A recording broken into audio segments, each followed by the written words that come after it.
Oh man, Jay, God is not happy with you. Ooh, naughty. So I never knew about this song until like literally 5 minutes ago. And there's a song called God Did by DJ Khaled. And Jay-Z, your lyrics are so damning. Oh my goodness gracious. You know, you said a lot about Tory in his phone call, but you are letting way too much information out on your lyrics. It's shocking. He backs up everything I've been saying about Rihanna, about the music, about everything. He backs up in this lyric, guys. So I'm going to break it down for you. You have to have a pretty good attention span to be able to sit through this, but he tells you in plain sight in his lyrics. It's like mind blowing. So I'm not going to say all of it because it's literally paragraphs and paragraphs, but I'm going to go sections on, and I'm going to just extract things that I noticed just from instantly reading it. Okay. So it says, please, Lord, forgive me for what the stove did, which means him selling drugs. How many billionaires can come from Hove's crib, huh? I count 3. Bronze a rock boy, so 4 technically. I left the dope game with my record clean, huh? So this is referencing, he's saying it came from his crib, but we know who your financier is. So you're the intermediary of all of this, okay? And obviously Braun is part of Ball, so okay, he's also part of rock as well. And he mentions, I cleaned up La Madrina with the same soap, huh? So I'm assuming La Madrina was one of the people that you were selling your cocaine through, was with La Madrina. And she was like one of the biggest queen pins of cocaine in Colombia, I believe. They did a whole like movie about her and everything. Now he mentions Effet took the dope public. Now briefly, I'm gonna mention music can be highly addictive because it stimulates your dopamine triggers in your brain. So it's like he's still a dope boy, but he's doing it through the music. And he says it for the rest of this. Watch this. We're just corner boys with corner office. I'm at the cap table what the split is, not the cap table boy. We live this. So he's talking about the breakdown of business. Who has ownership? Like for example, title. Okay, so Fenty like fentanyl.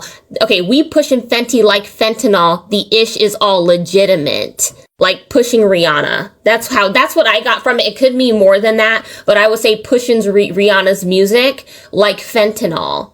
Now he says, monogram in my pocket off the red carpet. You see the face I made that night? Ish, is that shocking? So he is a Freemason. So I'm assuming the Freemason monogram is always in his pocket. He may have seen something that night. I don't know. Could be way more to that.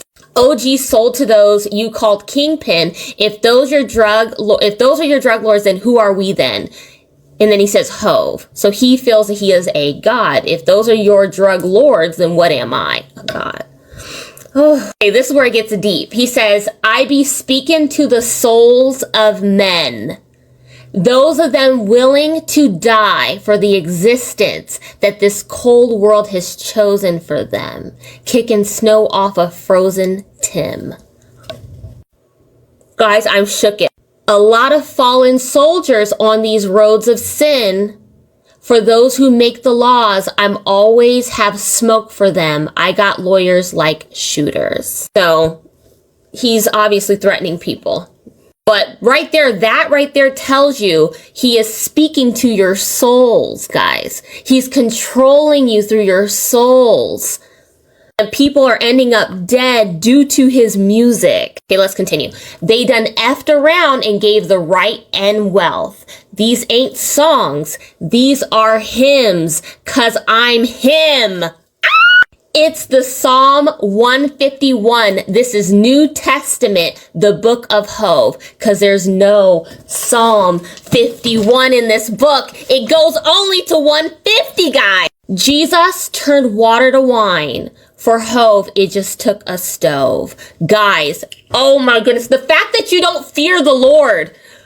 Oh my goodness. Okay, so I just got a mill off a sink. So obviously from the music, syncing could possibly also mean syncing connections and things like that too. And then he finishes it up with, next time we have a discussion, who the goat? You donkeys know this. I think Y'all should keep quiet. Breaks my heart. God did. So, guys, it's no secret that Jay-Z is a Freemason. He's into some demonic stuff.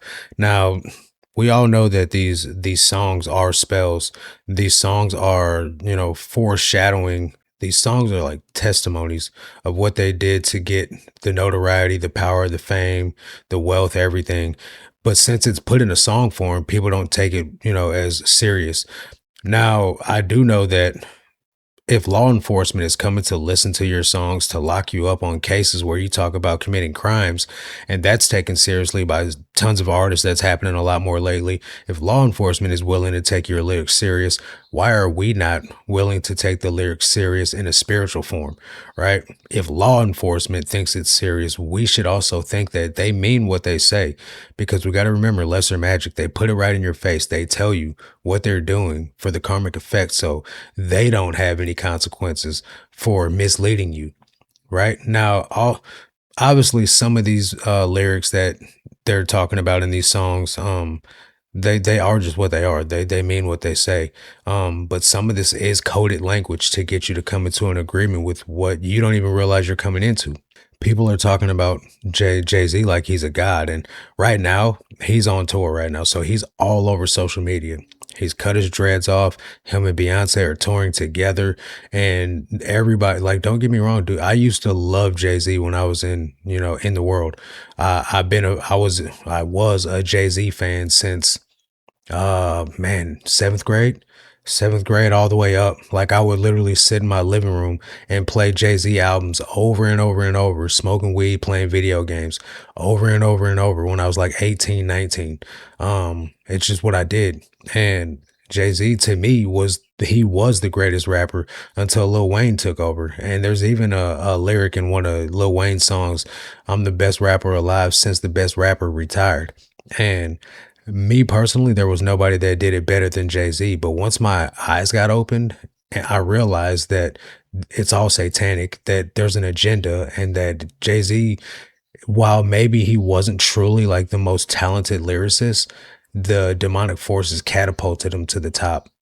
So much so that just because, he is who he is, people say that he's that dude, right? And Beyonce and him got together when I was 18 or 19, around the same time that his Blueprint album dropped, which is one of the most popular and successful albums that he's ever made. Him and Beyonce got together during that time. And so her stardom catapulted to the stratosphere, and the two of them together are a powerhouse. Now, obviously, the way that you do this is by selling your soul. The devil catapults you to the top of this music industry. And then he starts calling himself Hova, and, which is a play on Jehovah, which, we all know what that's supposed to mean. But it's like, where do we draw the line at, guys? With do we see a song like God did, and we just like, oh, it's them giving their respect to God for God doing it? But what God is it? Because it's not Jesus. These guys don't worship Jesus. Jay-Z's been clearly talking about Jesus can't save you in New York. Lil Wayne's been, I don't remember right off the top of my head, but he's had lyrics saying satanic things. Rick Ross, I don't really listen to him that much, but I'm sure he's got satanic lyrics. So it's like, why are we listening to this stuff thinking that these guys are just joking, just rapping? They're pledging their allegiance to their God, and they want you to know that. So this is Miss Wyman. This is her channel on TikTok. I'll share her link in the description to give her credit for her work. She goes into these deep dives all the time, guys. So if you like this sort of content, you should follow her. But that's going to do it for this one, though. I'll catch you guys on the next one. Until then, God bless.